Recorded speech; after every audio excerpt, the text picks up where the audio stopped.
Greetings, this is Freener Readventure. I welcome you to my recap of Critical Role's Four-Sided Dive, Episode 15. Why, Matt? Why? This particular one featuring Matt, supposedly for the first time, Townsend, basically Matthew Mercer, Townsend Jaffe, Travis William, and Sam Riegel. Travis, despite his to his dismay, Travis is host of the week, the Tavern Keeper. And he does this while doing. He goes over through teleprompter issues and stuff. The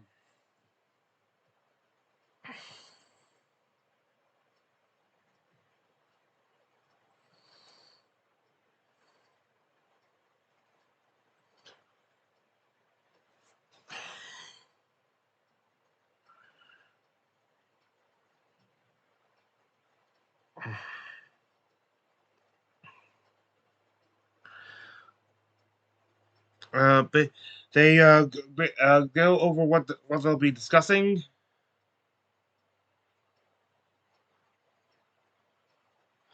And also oh, do is some sort of weird ad for something called Candits.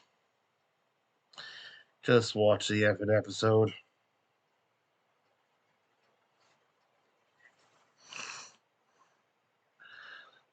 For that, they go they'll be going over stuff about they asking Matt to clarify what's been going on with the F.C.G solstice and stuff, and like how the magic is, which magics are going haywire, or the change we're seeing the new interest in F.C.G. Who is on Rudis. Why Matt doesn't have a Prodothos mini? Personally, I think it's because if they get to the point where they need a mini, they've basically already lost. Unless he also brings out minis of many of their gods, there's no way that they're gonna win.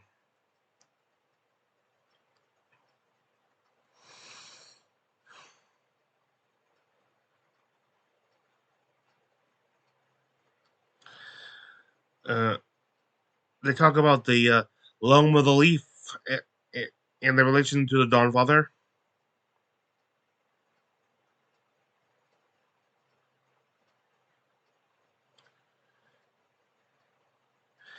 Uh, they mentioned they'll talk about his hammer and its new mechanisms, but I think they basically discussed everything there. Like it has a few new things, like there's a hidden switch, like it has these wing attachments on the hammerhead.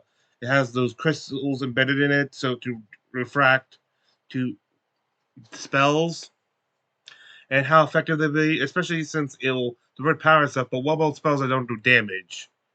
Like, will it just increase the number of people affected, but decrease the time they are affected? I don't remember them actually getting into this during the actual episode.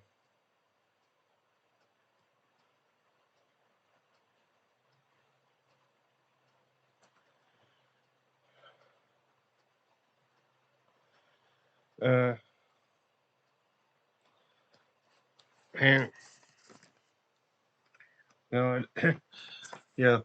Once again, I expect to do have this episode be almost as long as for an actual campaign episode, despite the fact the actual Foresight Dive is almost half the length would be of an actual episode, and though I take twice as many notes because of how much content there is.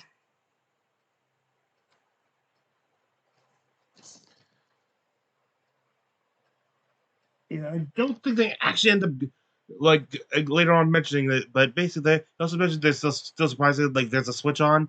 I think, or like a switch or a button. I think I know what that is. Uh, I think he may have in that like install the immovable Mordor's immovable rod into the hammer. So like he brings it down like log some down and then just presses it and allows it to just hold him there. I think that may be right.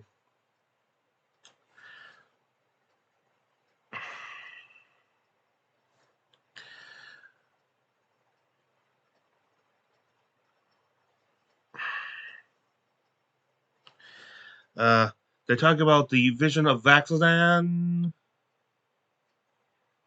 the betrayal of Mordor, uh, uh, the uh, talk more about Podolphus and stuff, like, or as his epithet is, the Red End. Like these gods and higher beings, you never.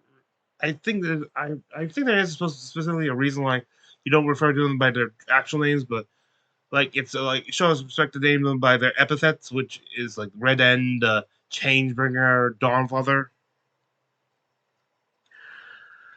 We don't even know what the real name of the matron of ravens is.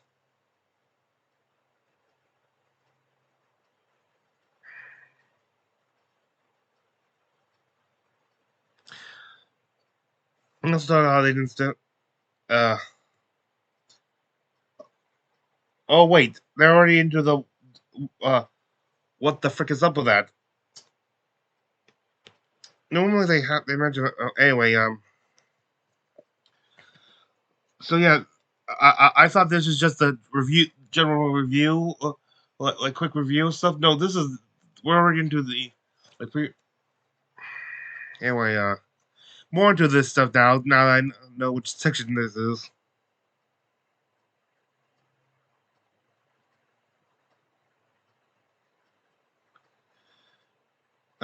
Basically the they do mention Matt is kind of tight-lipped about what specific magics like. You already know like sending magic stuff like that.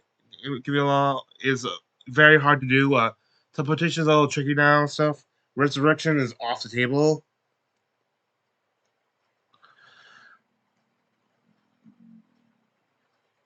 At one point, they asked whether or not. Well, I'll show you. Nine.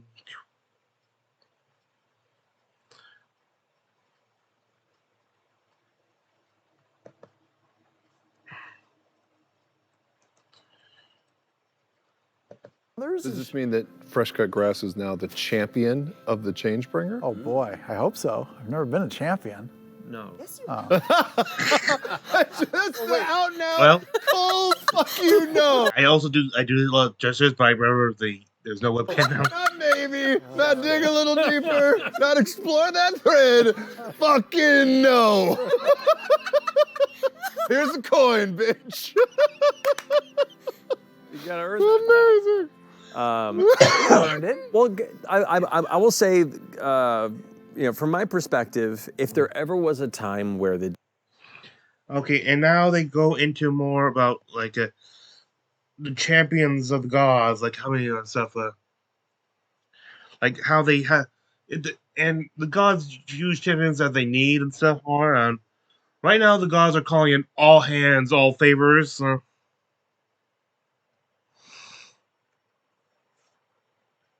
And, yeah, stuff. Include stuff. They do ask like, do the Dread Gods are champions? And said, we actually already know this from campaign 1 because the last guest character they had, Arca, I forget, was specifically the champion Tiamat. The guy who did that power play and stole the Ectopia effect note right underneath Vox Machina's nose. Like I chop my head and teleport on. I'm sorry, it's just business. Great play, like. He does mention how the betrayal gods are actually more likely to choose champions because they're more like they're the ones who want to mess with the mortal world more.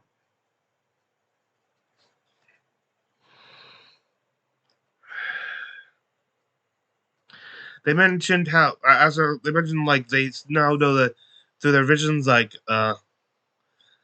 that Liana and Ludus are Aramoon, as well as Ira Wendigoff, like talking about the community.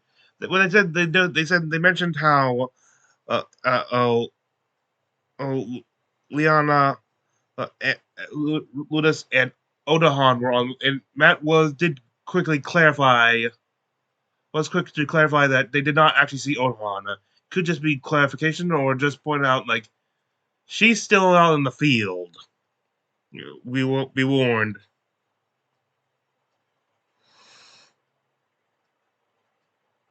Eh. And they're talking about what that the city could be and stuff. I'm personally wondering if this is like well that well I'm seeing some very similarities between this and the final plot of Naruto Shippuden, which is like they're talking about how how Gaia was trapped in the moon as a Ten Tails, and we saw how Homura uh, Atsuki actually went up there and built up civilization, and they had their own city up there. Wondering is like that. Like the gods also send make a place for guards to stay on the moon. Is that?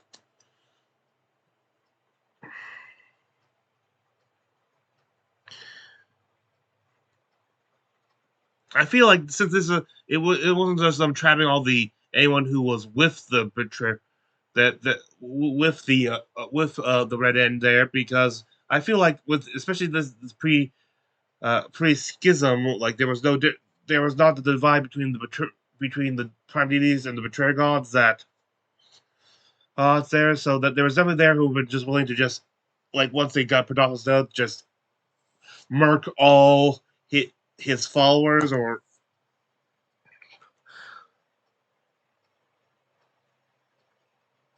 unless of course they thought being trapped there unless it was a form of worse for death. They're looking to punish, not just deal with. They mentioned talked about how Matt doesn't have a production many. Yeah, I think basically well it could just be too soon, but it could just be like if Production gets to a point where they could actually use production many. There's no point in having it because there's no way they can win. But it could be.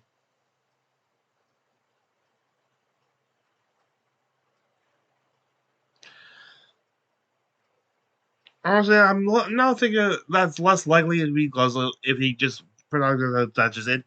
Let's start with it. Now I think it's that's less likely because that would still, even if it's futile, let them have this fight. Probably let them have the final fight if they so choose.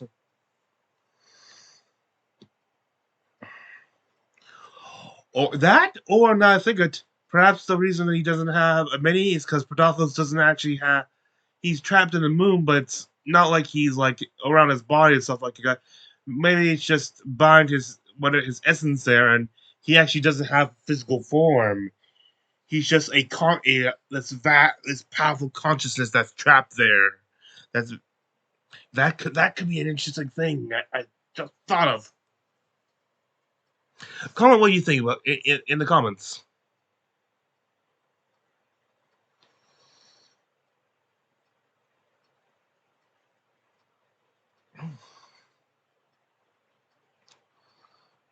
Uh,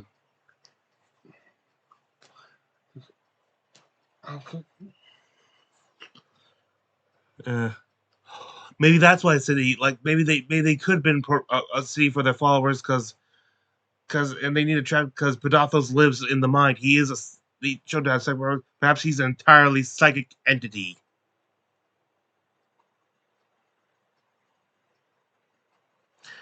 Okay, they talk about the Galajasari a little bit.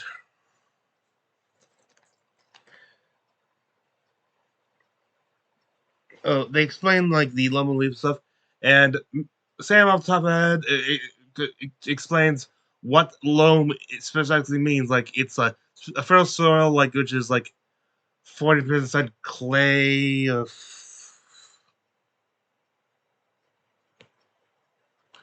Like,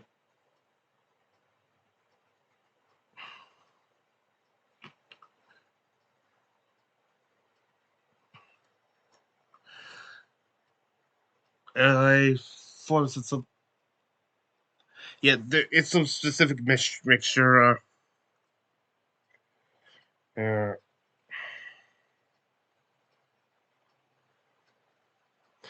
they talked about how like their views on Pit on the Dawnfather there.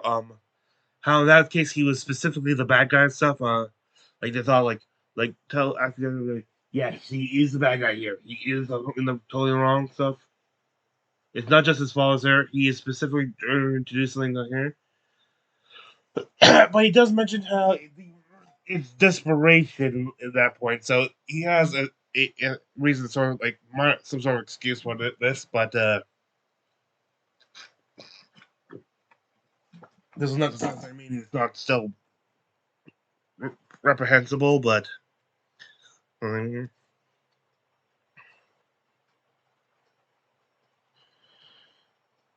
oh, they also talked about how they mentioned the Ashari stuff like the Asharios as a cult was like things like wait, we're naming this after you guys, like we're trying to connect you, like, and the Asharios like no, you're nothing to do with us, get away. Yeah, basically like something like that.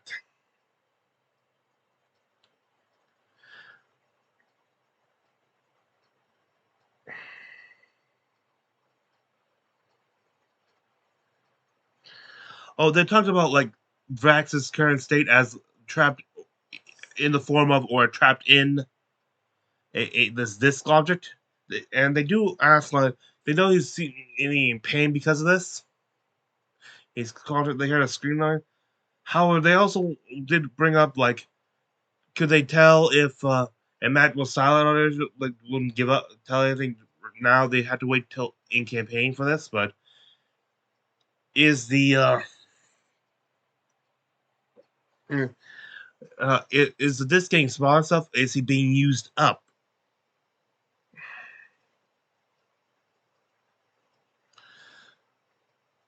And more, and they talk about how is that was what they did make a bridge to the moon like to Rudis and stuff.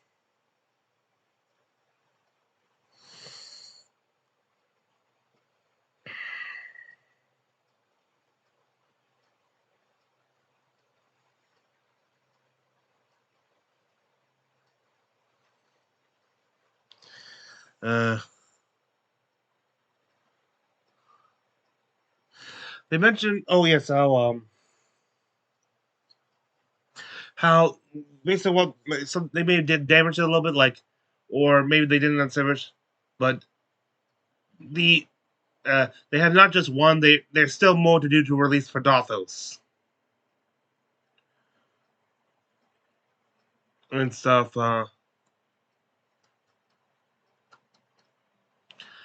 Stuff that he's not just free right now.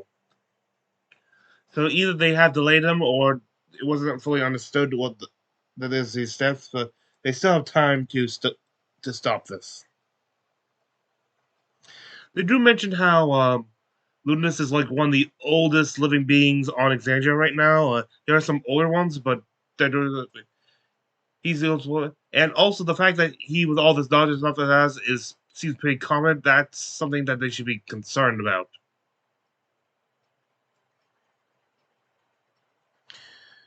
Uh, uh, they mentioned the tapestries in her room stuff, and how she has all the gifts, and was surprised no one. They were really surprised that Firm didn't try nicking anything from there. Quite frankly, they were even surprised that Ashton didn't do it. And Ashton mentioned how he who's this tried help fighting there and this wounded state right now because of it is he kind of admires her, likes her stuff like cool person. Like she's not a she has a Kiku was never a divine champion.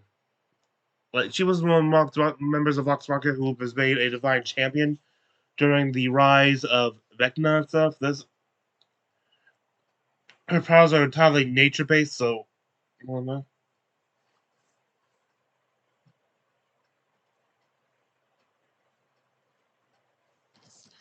and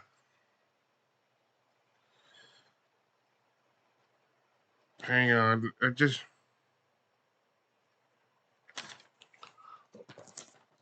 like, what? Oh, oh my. And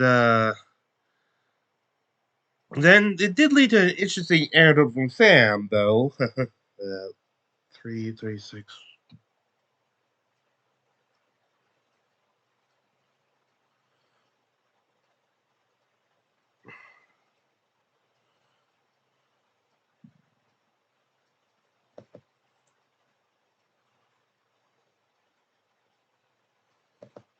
This chick's great. I'm into it. Those are cool. Yeah. I stole a bunch of mugs Really from into it. Skywalker Ranch. In real life? In real life? In real life, yeah. You did? Yeah. How many do you think? They troll Like the a handful, internet like for their how many? name. You're I stole 4 because I wanted a set. out live to the internet. I understand. I was at Skywalker Ranch, This and is the they long have course. like tea mugs there that say Skywalker Ranch on them that, you know, for like voiceover artists or whatever people are doing up there. And I was like, I was there for 2 days recording, and every day I stole two of them. I wanted them. Did you like sneak them out like handfuls of dirt as you're slowly like trying to pick your way out of Shawshank? prison? Did you Shawshank these fucking mugs? I had like a backpack, and I would finish my tea and wait till no one was looking. Your pants are just baggy and clangy, like ceramic clangy when you walk. Like this dumb motherfucker. He's got $1 million. He'll be fine. What else did you You know, take? if Just the everyone mugs? takes a mug, eventually it does hurt. Everybody takes a fucking mug now. What do we do if we get an inquiry from Skywalker? No, they don't watch the show, do they? No. Oh, no, I guess No one tell them. we'll be proactive. It's just here on Four-Sided Dive, we like to keep a closed loop community. Everything that's said on the show, we know we can trust you with. Snitches get stitches. Also, Sam, when did you take up a majority share in Dogecoin? I found this shirt. Oh, yeah. Cute ass expression. It's just been staring out this whole I can't. Can't not look. You gotta buy the dip. I found this shirt in Korea, and I thought it sort of looked like Omar. Aww. So I bought it for myself, not for you. Technically, that's a Shih Tzu, not a corgi, I think. You're so fucking weird. Is this like a power move against your dog? Weird, Sam. Just to make you your buy a dog shirt, sad? that's a Like I bought a dog shirt, but not you. Not you. Never you. Please tell me you go to like some kid's birthday party with a picture of them on the shirt. And the parents like, is that our kid on your shirt? Did you get one for us? No, it's for me. It's just for me. Oh shit. Oh God. I got problems. Well, anyway. And with that, we get into the Tower of Inquiry section.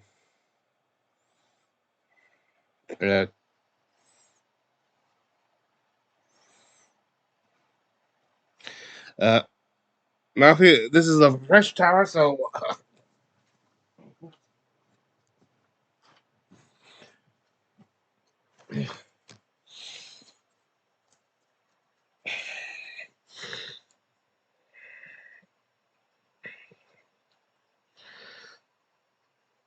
but the whole gets a 14.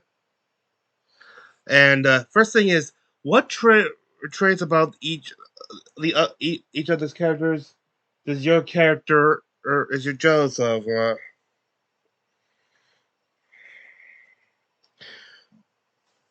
Travis is jealous. Chenny is of the ability to read thoughts. F.C.G envies is Fern for being able to wild shape into different animals and stuff. On that note, he's also, and that's where he's also a little bit jealous of the werewolf transformation for Chetney. He mentions later that he kind of hopes like Frida actually does contract lycanthropy, and stuff, and so that he could come and bite F.C.G. Yeah. Ashton is jealous of Fern's family too. And Matt is the DM and has all these different character stuff, and this is specifically a player character question.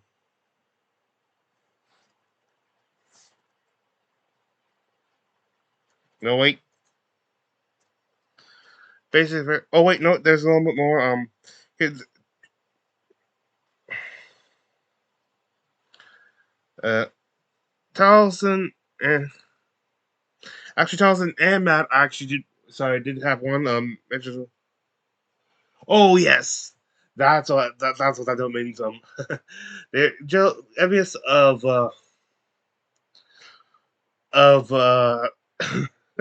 Lana's ability to form a dread, like just instantly become a horror show and like scare someone out who's trying to bother them, like, hey, you're gonna goes ah, ah. That sort of thing. I think they're also kind of that's both like their characters and them in real life. Then they move to on to quick question 34.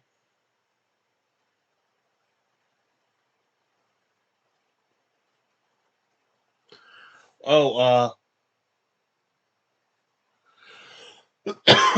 I think this was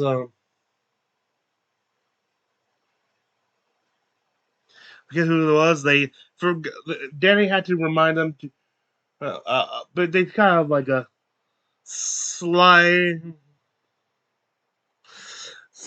They took a question of this slide across to Danny, and who had to remind them, you have to put it on the top of the tower too. You can't just do. You also have to stack it as well.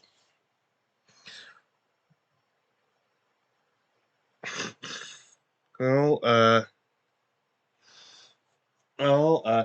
honestly, I think from now on, like for anyone on Forza Dive who's played one more than one game, they should just say, okay, if you from now on, if you forget to stack it, forget to stack the thing, and you have to be reminded, you automatically get the penalty of of that particular game.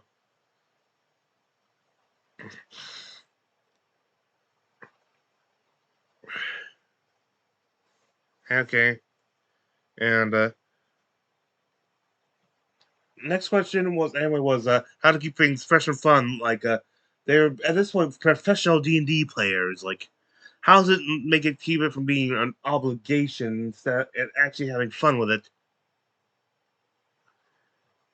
It for them it helps that for them it started as a home game like Vox Machina like the like first half of it or stuff that was them playing on their own and stuff and just like broadcasting it for fun or something.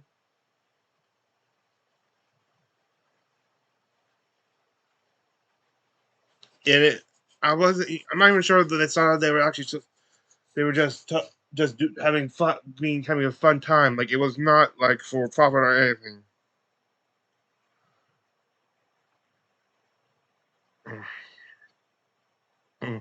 And they maintained their nowhere near professional demeanor on on camera. Like they just uh,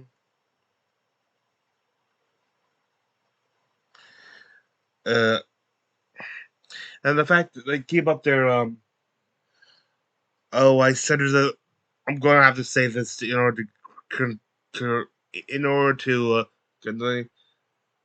this is how they phrase it. I do not want to phrase it like this, but they phrase it, so I'll do it. They maintain their slapdickery. Anyway, there. Yeah, it's how Sam even mentions how it's sort of like a marriage. It's fun, but sometimes it needs a little bit of work too. He also implies that no, not imply. He straight up says that they all sleep with each other. So that's yeah. Many grains of salt there. Many grains of salt.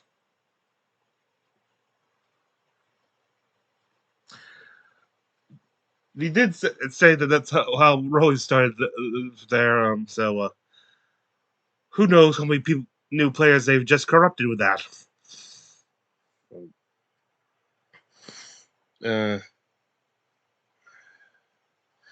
and with that, they go into the deep dive. Starting off with Talzin,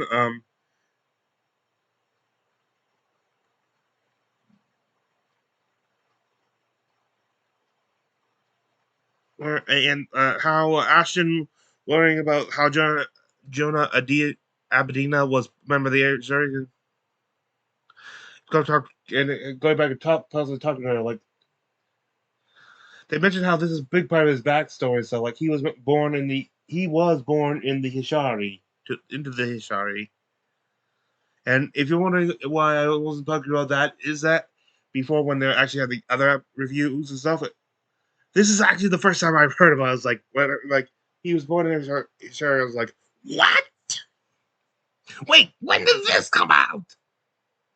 I'm not sure if this was an early Foresight dive question or it's just been so long. I've dive thing because I haven't seen like the earliest ones. I've seen like part of the first episode, but I haven't like. If you don't see a reaction or a review of it there, then I have not seen that episode of Foresight Dive.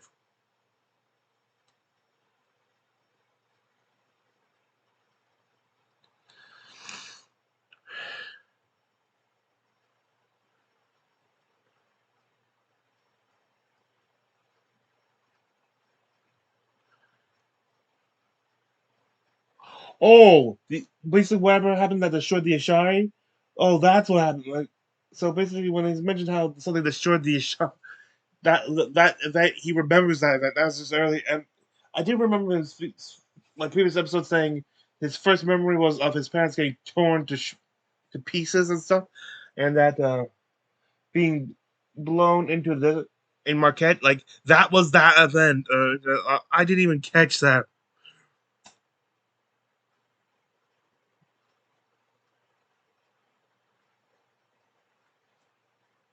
Once things with the moon are more or less settled, he's definitely going back there for answers. Next question was Sam's. How is F.C.G coding with parting with free? It's hard and sad for F.C.G. basically. Um,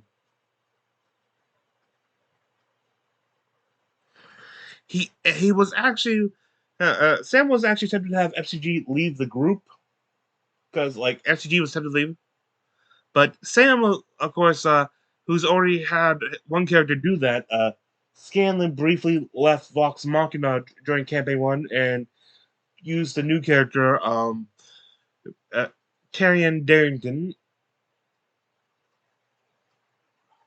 Darrington. Tyrion? And so he's already been the player who's done that with one of his characters, so he can't do it now. Oh, also he mentions like he's part of the spectrum of Beltels, like, and he's the only one on the spectrum of Beltels who is pro God, fully pro God.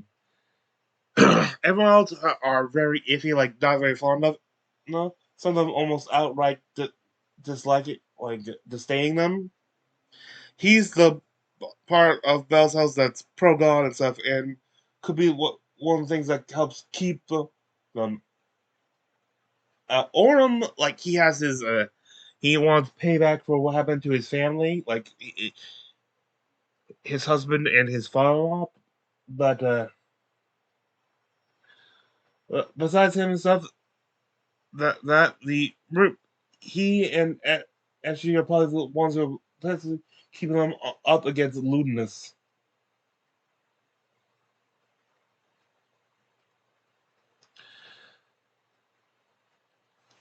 Okay. Also, I also thought there's another reason where FCG is staying in the party. He's their primary healer, and that's so big right now. They just let the who was also a dedicated healer go off and stuff. He's bringing him. a time where they don't have resurrection magic.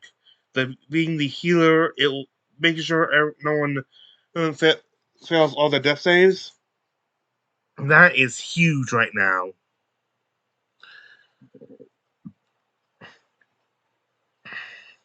Also mentioned that assuming nothing bad happens, F.C.G and Fia could virtually have a very potential long lifespan. Though they discuss how long they could actually be, like do their arcane battery stuff. Like, does it have a limit and stuff? Does he start needing to roll D100 like Chetney does? Like Travis does for Chetney? Mm-hmm. Yeah, but I think his main reason, like, all you people are atheist heathens. Basically, he's being there to be the one who represents the God interests. Uh, and then Matt sings, "Where are Bo and Caleb, Matthew?" He said, "We'll find out later." Funny story. I was actually going to like start. I didn't end up doing the recordings with it. I stopped watching as soon as I realized what time frame it was. But I didn't watch it live. But I was going to. Well, but I did start watching some of the Mighty Nine reunion things.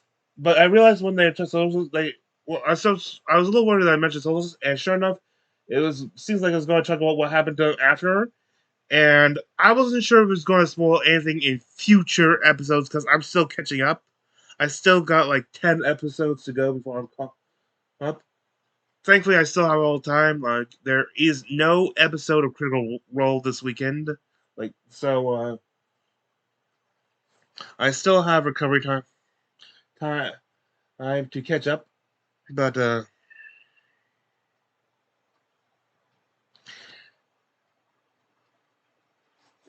anyway, there's that.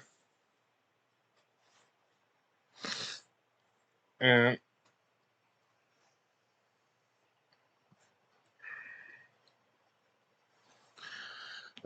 okay, that's but enough of that tangent.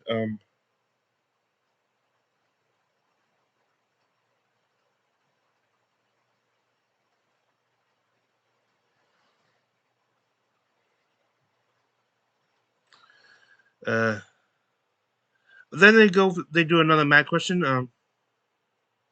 How did they decide to hang on? So it doesn't seem right here.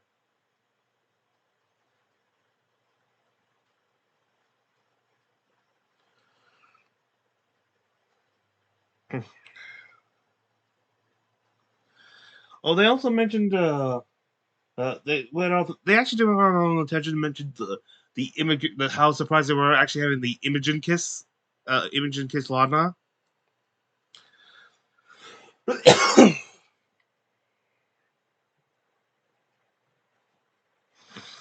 Kind of surprised.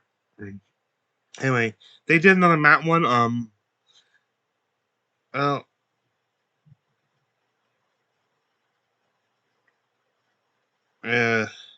uh, like, well, how they asked how you decide who went into which half of the group for when the party was split, and what made them choose Walmart and Silra.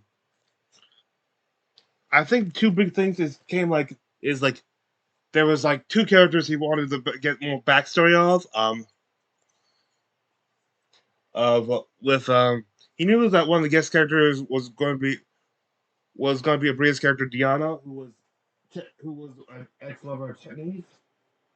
So he needed there, and since she would have reason to be an Uthadern and stuff, and he has such a history with Uthadern, it'd be a good place to flesh out his backstory, especially with it being where Ulfgar was. Again, was surprised when he seemed to be actually regretting and sorry for doing with Drix. There. Also, there was the fact that I'm right now going off of my own memory and not this. Okay. But basically, with Lama, it's also um, Luthadern is very near Malazmir, and that is part of like the backstory of Ludinus, and get more information on him.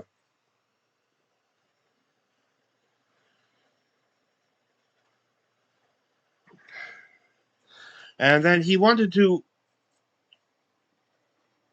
Um, he he wanted Silra because of even though they didn't end up going into it, Ashton's backstory is like key there. And also want to show like since the big thing conflict is between it is it is against an anti god faction. They wanted to show off Isildur, which people kind of assumed because having that line was the holy god continent. No, he mentioned no. It is the extremist continent. You have these very devout worshippers of the god of the prime deities in Vasselheim, but then you also have people like Loma Leaf and stuff, and people who worship the Aelons who were extensions of the primordial titans who were here before the gods. Show the extremes of religion and continue. And he's kind of frustrated that because of how it turned out, they never actually got into Ashton's connection with the Ashari until at the time. Like by the time it's to go more into depth, it was the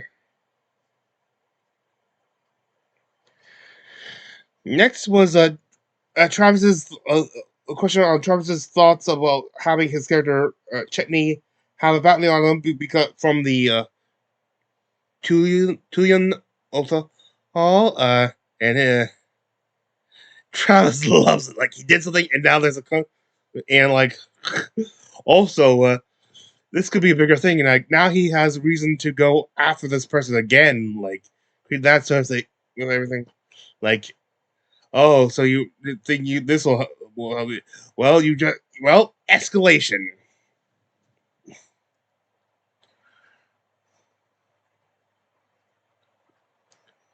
Chetney doesn't, as he said, Chetney does not like loose threads.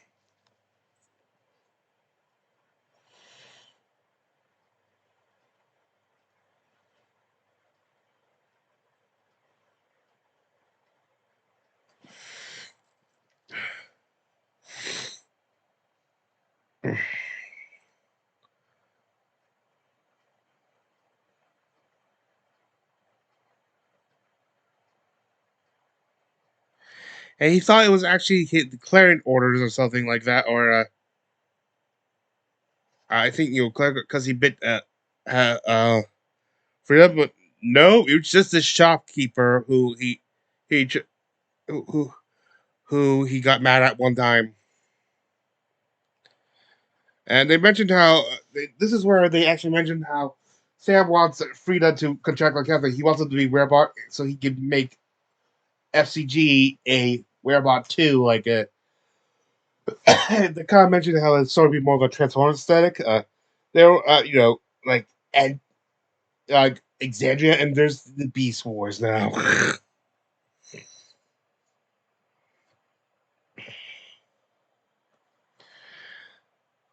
And then they got the Talismans, whose question was what inspired the Ashen's new start to be a hero.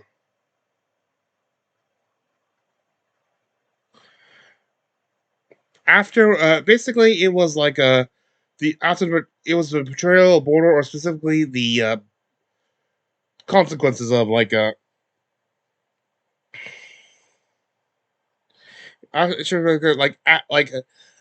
oh yeah, hang on, I don't know here. Yes, Danny mentioned like one of her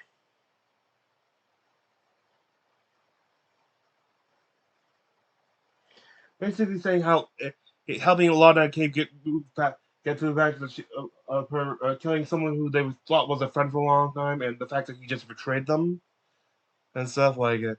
Danny mentions her favorite one of her favorite moments in the was like him like like uh like co- having Prism look away and stuff. And she's too young to see this stuff, and then covering Laden up. Is it in it? For him, is like it was that moment where he realized, oh, actually care about this and stuff now.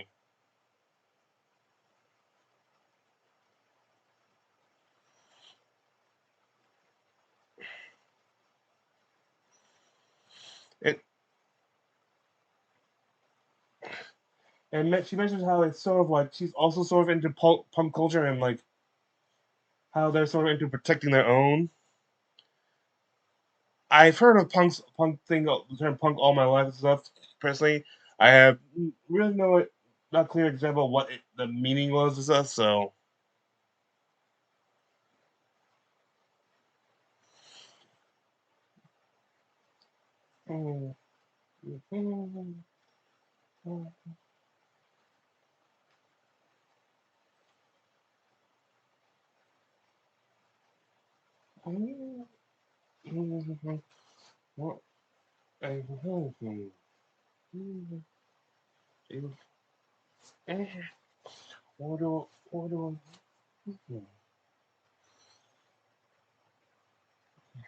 anyway,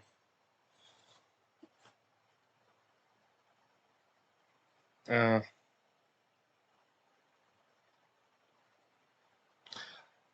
mhm. Oh, here's something I know. Didn't know when they're talking about like on the previous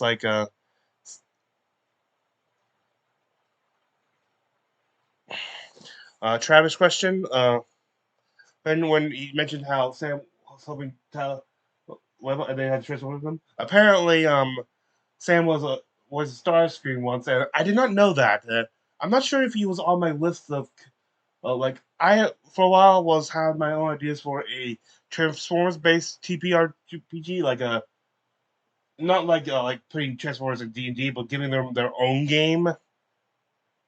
And I have a list of like people who've appeared on Critical Role, main cast and guests who who I want to have play a role. I'm not sure if I had him on that list. I think I had Liam and Travis. That too. I remember it was like half of it was like, and this was not intentional and stuff. It's just how it ended up turning. Half was were main cast, half was guest characters. Anyone who's basically played done a Transformers speak role before.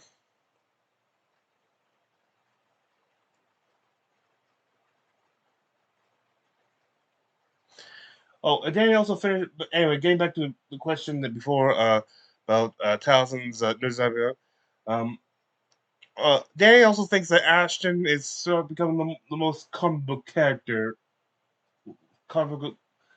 like.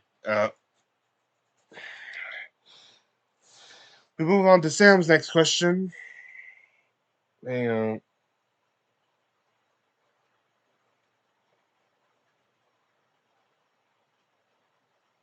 they talk about F.C.G's growing connection, ability to communicate with the Changebringer and Hasbro.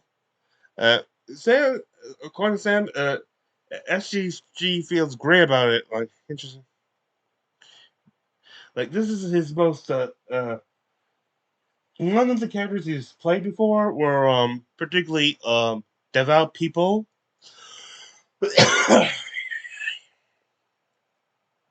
I'm just trying to get over something right now. I think I'm, you know, okay. So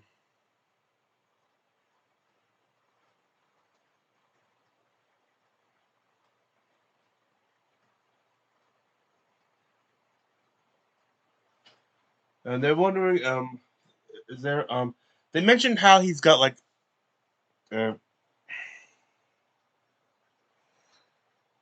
oh different things like They made, they also mentioned how they like haven't seen the long hair over there, and Travis, who I think just misinterpreted what the imagery they're going for with when they had the vision of the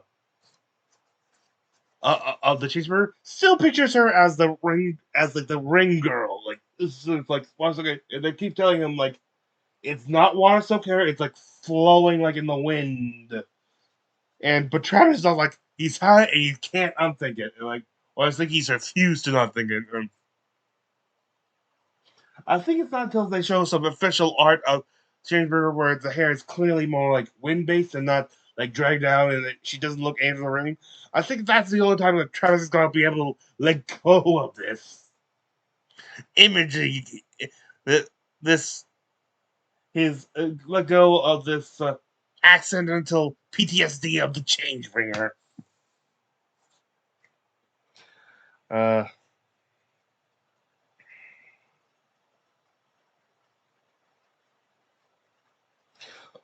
Back to the previous one question. They did mention how it's interesting for Ashton now that he has a villain to face. And now back to the transfer question. On here, FG mentions like Sam mentioned how maybe FCG should start out to incorporate like long hair into his character design, like for the transfer and stuff, like to please the change it. And they point out like how it's going like he's trying to include a flesh tongue, these wooden feet and stuff, feet when he's actually wheeled, and now long hair and stuff. I'm wondering if he's trying to turn. He's trying to become a cyborg at this point.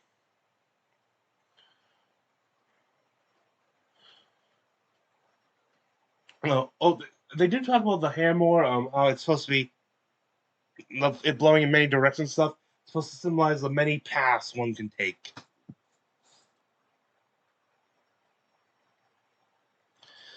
Travis still not having it.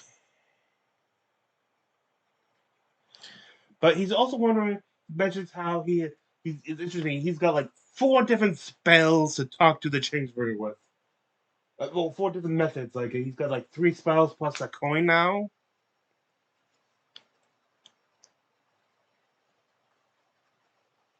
And everyone's wondering, like, he stands on wondering if it's gonna be too awkward for him just trying to talk to the Changebringer. And everyone's just encouraging him to go for it. Okay, another match questions. Uh, uh, and it's about Matt and how he made sure that this is now the second player. Border was now the second character, same same the second player character to have to betray the party. The first one being you stuffy so stuffy. I don't know the pronunciation and how to keep them fresh and different. It's I will say the real quick note when they had this question. I was kind of thought they were talking. It was made like the 2 characters a joke because they said and Bodor and you as a like they were. I thought they meant you as in Matt. As like to be fair, I think the way the question was saying also like spelled it as what YOU, so, as in the saying you, not the name you. So anyway, he mentioned how the different thing was that and that was that he talked to play stuff and it's how they sort of went about it. Like for, for you, it was specifically going on a mission. You had a mission to do and was needed to portray that's going on there. Well, Bodor was more. It's like a spot in the moment things that and trying to take advantage of the situation. Uh, Matt also mentions how he's kind of impressed with Utkarsh's performance there. Like him really playing up the naive, innocent character who's.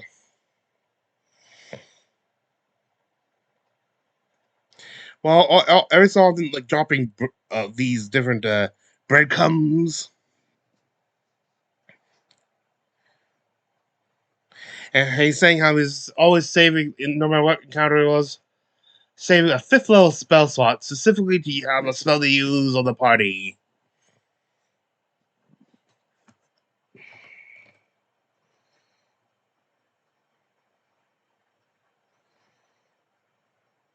He did warn Ukach that it would be difficult going on to keep this playing, but he did it. He did well.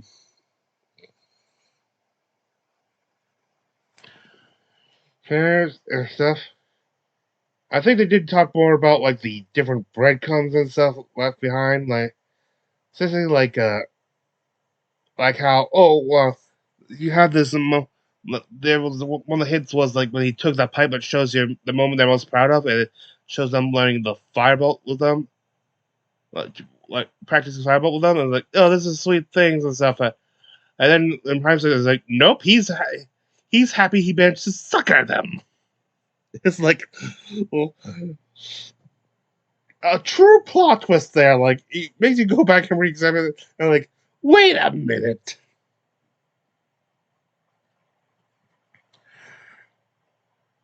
Anyway, they talk about for Chetney's next question. He mentioned how Chetney made a lot of Orange childhood toys, and Travis like, of course he did. He's been around a while, and he's made a lot of stuff. Like we've seen how fast he seemingly can make some stuff up.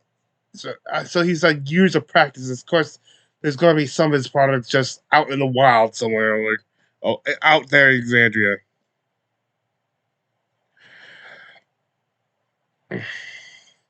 Uh, Chetney Travis doesn't regret having Chetney not make some sort of bargain or deal with Nanamori there, but he's thinking he might try that later, like the famous fickleness of of making deals with the Fae. Townsend's expression was.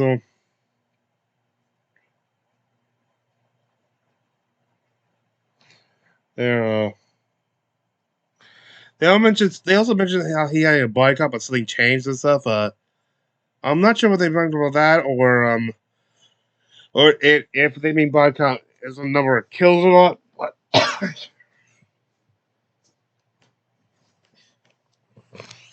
there.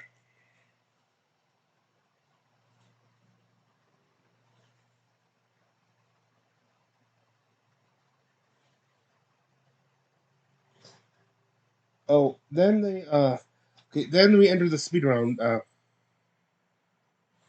Townsend and the next question was what Ashton thoughts were the people of. I don't know. His response was they're a bit too provincial for Ashton, basically.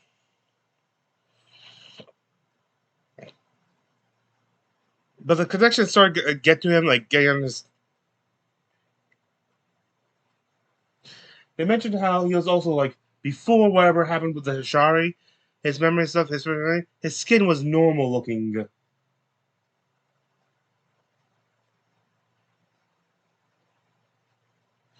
And only after being teleported to Marquette by whatever happened there did he start looking like this. So he was not born as an Earth Ganassi. So being there, it kind of felt overwhelming to him. He started getting a connection to his past. And he also knows when shit people stuff. Not sure what he means by shit people, like people who are in deep shit or who act like So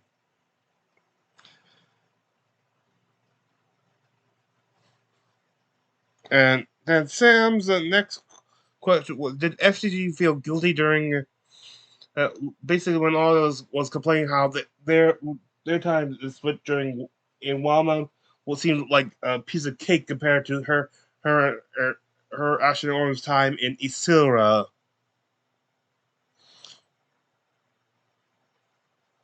He said probably, and he says he even made a stretch point from that. Like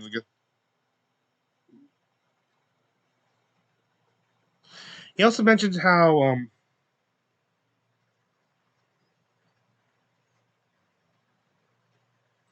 it's sort of an iRobot thing where he will try to do the party, but one of the parties are going against stuff like he's starting to get into religion now. On what if the party decides to go against the god the conflict?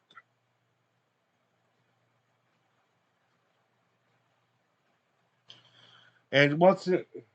Yeah, and so basically, if the party does decide to go against them, he might actually turn on them at this point. Then we get to Matt's question about like going up over the pros and cons of religion in Alexandria, which has been like a central theme. Like what is the faith in Alexandria? That is the main theme of this campaign.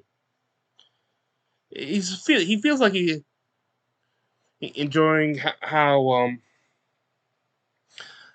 exploring how all of these different concepts and stuff, and also the idea that some of the some, like how mortals could actually be able to defeat the gods. Then, then for the last one question of the deep dive, Travis his thoughts on Chetney being the bait to get the per perennium stuff. They're using the mistaken pronunciation now, but based on their reactions, how much they're laughing, and I knowing what they like to laugh about, I'm wonder. I don't think I want to use their new pronunciation. Basically, he loved it. Like someone's gotta be late, and he's the most stealthiest. But he does point out they need a lot more flowers for what they're trying to accomplish. And now we get back to the Tower of Inquiry. With a Townsend pulling a number 41.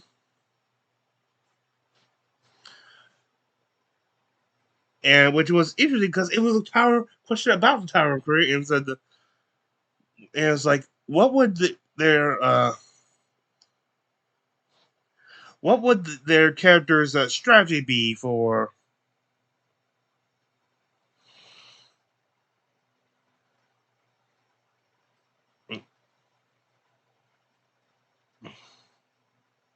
would be for that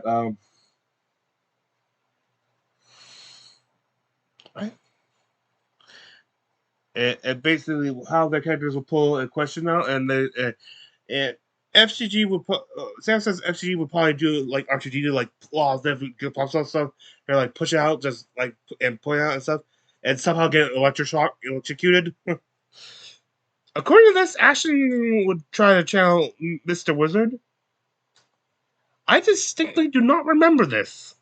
I specifically have it in my notes like for like Travis Townsend's thing question mark. I don't remember when they said this.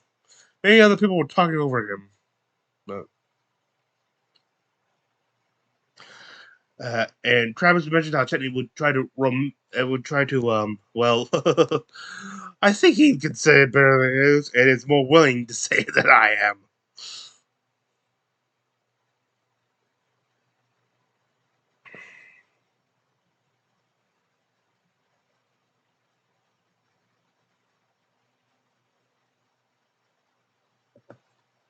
Very proud of that.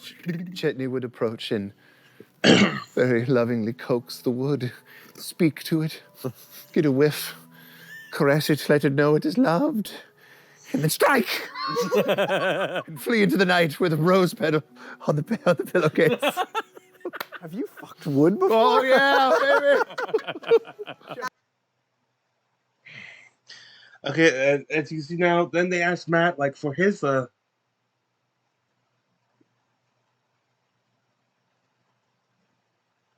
cha- for him like for Matt like since how would Ludinus do this? And he said and Matt's 120 feet away and have other people do it.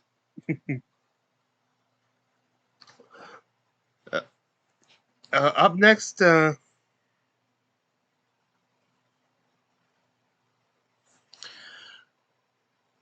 I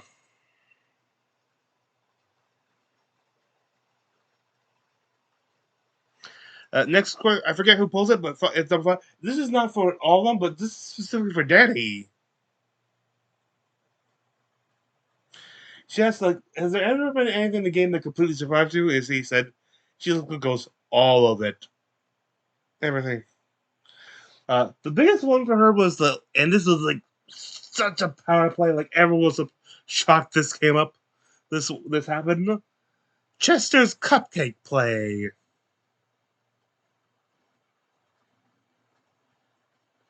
Hey, I mean, that was a legendary moment, like the legendary play of Campaign 2.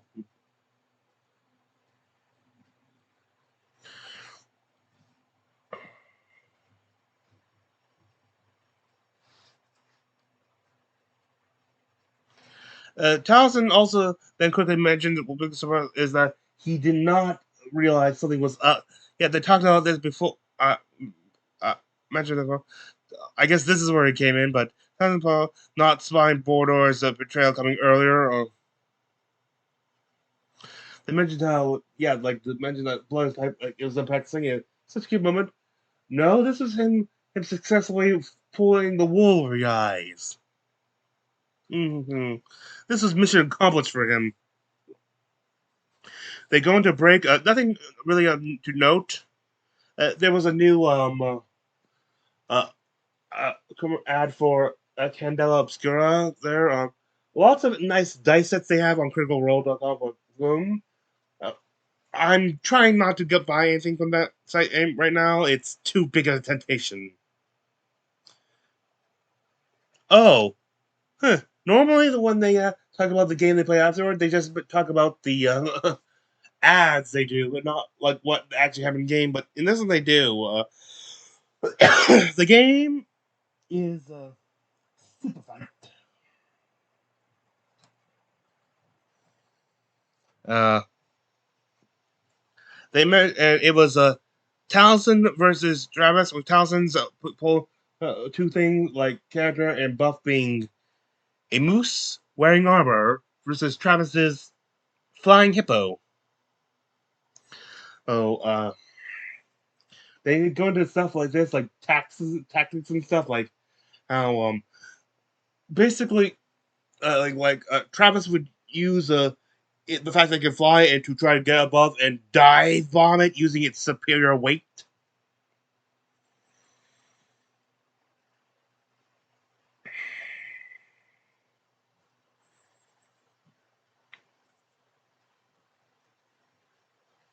There, there.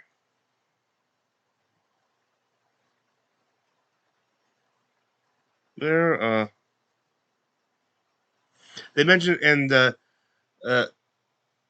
Towson mentioned how uh,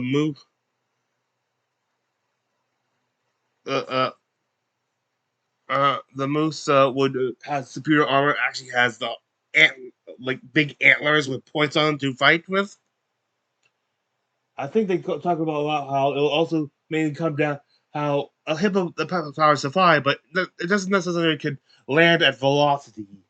Like and so like if it misses, like it could that could if it doesn't land the thing, it can miss.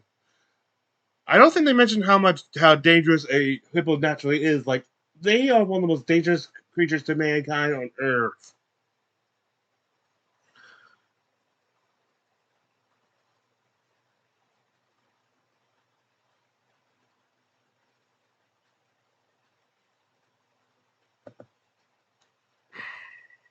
horns, having to go after a viable opponent. The mighty moose is a herbivore and is prey. The mighty hippo is used to chasing away predators. If you saw a moose, you'd fucking run. Don't even pretend you wouldn't. You would run for the goddamn hills. I would That fly. is time. Oh, that's what call. And that's when they vote. They mentioned that like stuff like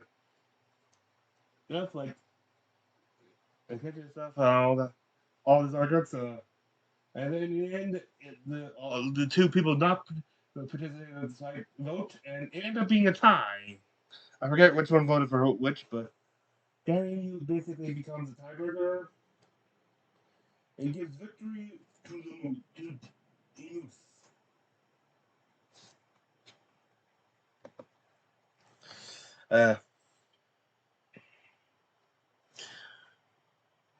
Thousands. Then, as the victor gets the question, what was it? What did it mean for Ashton to get more in touch with his primordial side, like his, like his earth element? And he says it's a whole new perspective for Ashton. And he's starting to feel connected to something bigger. So it's something weird, very strange for him. Round 2.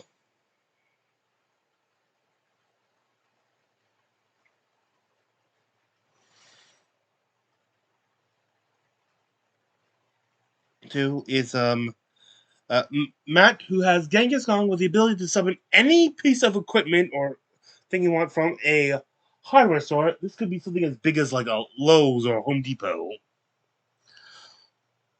Versus Sam's, and I think he picked these just for the paradox. The Marshmallow Man from Ghostbusters. I think the large version of him in Ghostbusters 1. But he's made of guacamole. They do, as they talk, they do get into how is this guacamole Marshmallow Man made and stuff. I think he's like they sell on the guacamole being like a cream, like the cream filling or something. It's like marshmallow outside of it, inside filling there. And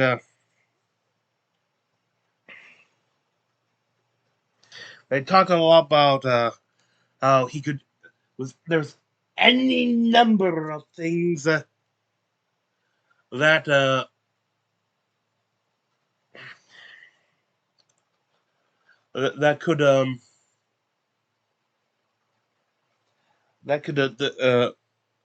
that he could use to dismantle stuff like weed whackers and all this stuff.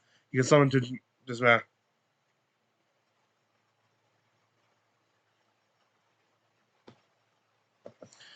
And stuff, and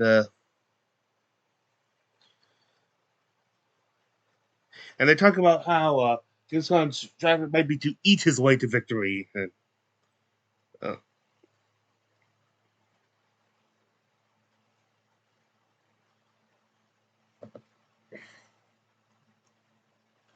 Genghis Khan, he doesn't know the sweet Mongols. Thank you. He doesn't know the sweet. There's also a big like you have to remind each other like themselves like this is Genghis Khan, not Attila the Hun. Like he didn't lead the whole delectable chewiness of a marshmallow or the spicy tanginess of guacamole. And once he tastes me, he will be unable to resist diving in head first and eating me. And devouring, yes, indeed. And he will eat you for however long as it takes. For the years, the months it will take for him to feed his armies, who have been needing means to sustain themselves for their continuous conquering front. He can, his arm stuck in there, can summon into it whatever blender, what sort of like churning device he needs, and he will just glide through like he's riding a jet ski through your innards, just enjoying the flavor as he carves you out from the inside till you look like an internalized ant farm, and he chucks out whatever's left over to his armies as they rise up and eat what falls to the ground. I have defeated the Ghostbusters, and I can defeat Genghis Khan, no problem. Ghostbusters defeated you pretty handily. No. Just saying real. Yeah, because other Not from my perspective. And they talk about this stuff like They go into how the calorie count could defeat them and stuff, like in the cholesterol, all stuff. Us- yeah, oh, and I think there. Uh, I think then they get into like the vote, but right before they discuss like the actual arguments and stuff, like and how there's some certain missed opportunities, like how they didn't even mention like the lifestyle section or just like barbecues and stuff that Genghis Khan could summon to roast this strangely composed marshmallow man and stuff like that. I also heard like this thing. Remember that this is like a 50-foot tall marshmallow man who, during the actual movie they came from, stepped in a car and crushed it. Like so, he may be biomodules, but he if he like, but it's like solid marshmallows, and if he actually steps on one, Genghis Khan is just dead. There's argument made, but based on the arguments they made,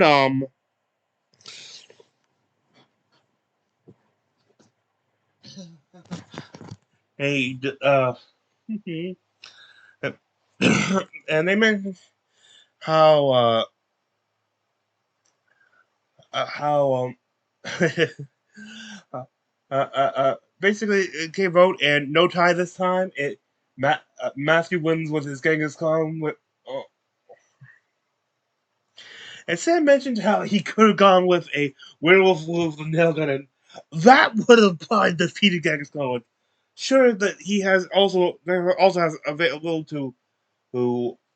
This is my thoughts. Uh, also could have access to many nail guns and nails with also some nail stuff.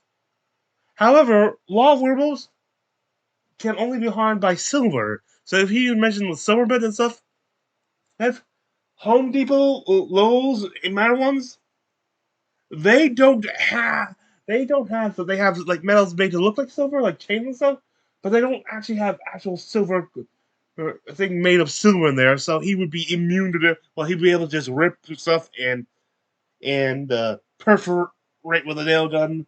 He would have won if he'd gone that way. Matt, as the victor, gains the next question. How was it exploring certain things, concepts that were first introduced most in through Brendan Lee Mulligan's Exandria Unlimited Calamity, like like the just,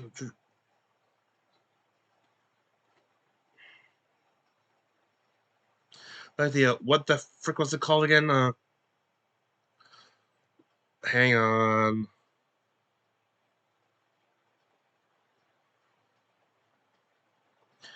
God, just the God Shari and the Apogee Solstice. It's very interesting fun for him. Can't find that. It's also interesting to class stuff. He doesn't like being like the sole creator of Exandria, being the small but he wants other people to join in and stuff. Then we get to the finals. Towson versus Matt. The final contest between Towson's uh, hipster whose power is actually a trio of hipsters. Well, Mathew goes with a nudist with an attack drone. One thing I think it was confusing is when they say attack drone, like, do they mean? I kind of pictured like a military unmanned UVA, UAV, UMV, or like a predator drone or something. That they mentioned how like talk about. I'll just let the quick clip uh, a clip go because oh, I don't have a listed clip there. They mentioned how how he is just like a nudist would just be far away before danger while hunting them down with it. But they mentioned how they just go into a local microbrewery try to wait out. And he mentioned how he'd wait there and maybe try to drop when they come out, drop a Amazon package on there. And this was just getting ridiculous.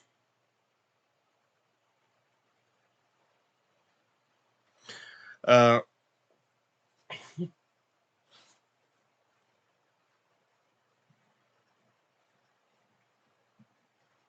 they're they're they said how they only have two rounds of stuff. Somehow getting going to having like these CDs to worth a lot of money, which they would take the impact and stuff like this. My personal thoughts is that if it was like a predator drone, like just blow up the brewery. If it's not like that, or if you just simply wait, you had one but still chose to wait and stuff. Normally, that's like has at least liquids they could drink, and a lot of microbreweries would also have food and stuff, so they could wait out. So the hipster, so if he's not willing to, or as John is unable to destroy the entire brewery, then they could literally have provisions to wait it out, and eventually the drone would run low power, and he would either have to keep waiting and let it just drop to the sky there, in which case they had no choice. They go off and find moose and just beat him, or he has to recall it to have it recharge, and they could follow it back. And while he has it start recharging, they get just attack him, and beat him up.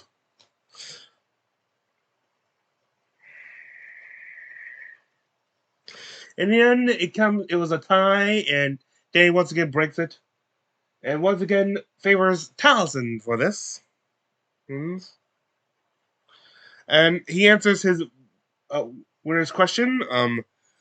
Talking about his chaos burst ability, like that is it. He said he's got it's like something in reaction to taking damage or something. He's got like four. He rolls D4 and it shows it. The one he's so far displayed so far is like being able to teleport enemies away from him, or so. It apparently has a level 10 ability.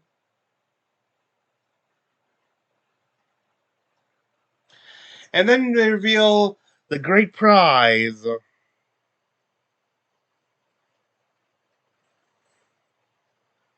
Prize. He won a DS game called How to Stop Smoking. They were kind of shocked, especially when they looked at the back. Let's say, well, anyway, they talk. They also talk about uh, uh, how what today's like penalty for taking out the tower would have been like, which was like for the supervised questions, that whoever done it would have to do it like explain things in terms of how many Travis Williams they could lift or fight to kiss and stuff like that. Like basically, everyone's they never actually. I don't think they ever formally explained what Liam's penalty was for breaking the tower last time. I kind of guessed it after a while because like I thought it was just a bit he was doing for it, but apparently the impression he was doing was mandatory because of the penalty stuff. I thought he was just doing a role like the rest of them, like a thing, like he just started and nope, it was a specific thing, which led to that big thing where he looks like when he was looking at the screen while the doc said, "This is the problem with frickin' actors. Like we're just here trying to play a simple card game." It like so that was it. I did enjoy that.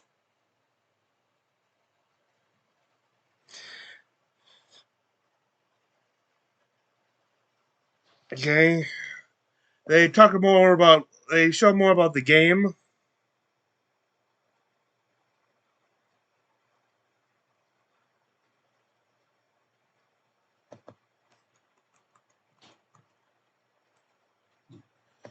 Playing, sitting there with this Nintendo DS, going, I just hope you It's put that in a massive. DS and the DS just starts smoking, and it's a great joke. Richard Branson got paid. Oh my God, for it's that even quote? better. Oh my God, wait. Alan Carr's Easy Way Method was such a revelation that instantly I was freed from my addiction, Sir Anthony Hopkins. What? I mean, I'm blind, but I'm... Anthony Hopkins was on it. No. They're just doing all the search. They're just like, God. gather the knighthoods, get rid of their cigs. What it says? Straight up. No, you, Wow. That's what it says. Sir Ben Kingsley sitting there going like, Yeah. I didn't play it. 2 out of 3 nights. you heard him? Wow. That's the epilepsy warning on the back, though.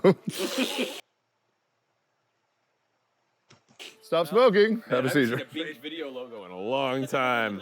That's a date. That's all the time. And that's with that they end this episode of Foresight Roll with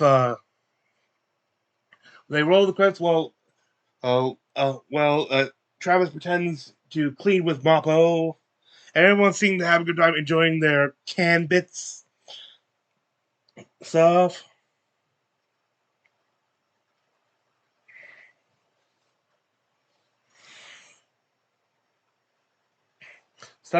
Until the end when they seem to black out and seem to this shadowy figures like one of them clearly outline of Santa and stuff like it works and stuff. They can't do this now they'll only like you and stuff. I know this is all I was like, oh god, this is like a promo thing. No, this was Moppo, like apparently Moppo's also scheming. And that's how that episode ends. And now here's an older homebrew of mine, which Spy's Glass of the Sniper. This Spy Glass is made of 4 segments, 3 of which are collapsible. When doing anything, it's just a generic description of what a Spy Glass is. It appears bigger. Her visual power range is also extended. Basically saying like the more, and it mentions how the more seconds you use, the longer reach. Like the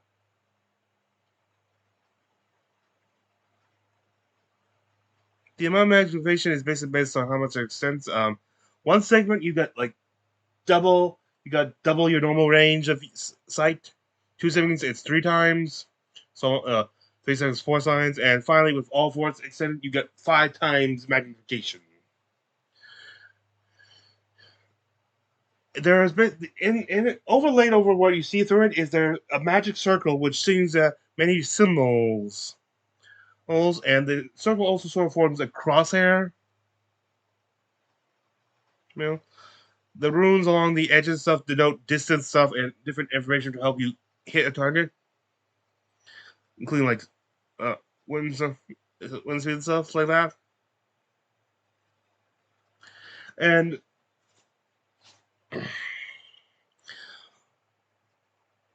they mentioned how the outermost segment of the saga has these leather straps attached to it. When brought into contact to like a firearm or even a crossbow, that you can use the command word equip. And the straps will wrap around the weapon, but not in a way that interferes with its functionality, and will manually line up in such a way that it forms a accurate scope.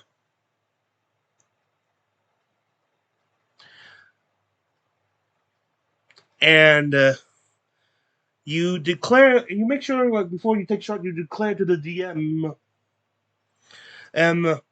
you declare to them that you're using it before you roll for attack. And if so, then you get advantage. It will clarify the information and stuff. It gives you enough things to give advantage. This is now there. And now here's a special note for DMs. Like if the character gives himself advantage for using it, but does not actually declare it, you automatically it becomes disadvantage. Like it doesn't give you correct information and stuff. Like so, this is to make sure the weapon is balanced. Like you don't automatically get. You have to declare it with every single shot. You're like I use the spy glass to give myself advantage. Shot. I take another shot. Advantage. Did you say you're doing it? No. disadvantage. I meant to also put it down. Also, online bold and stuff like that before. But also, DMs, be merciless. If they don't do it correctly, that you must give them disadvantage. It's the only way. Last bit note is like to remove it from a weapon, you just speak the command word dequip. And with that, this recap is ended. I wish thee adieu and wish thee good fortune on the quest of life.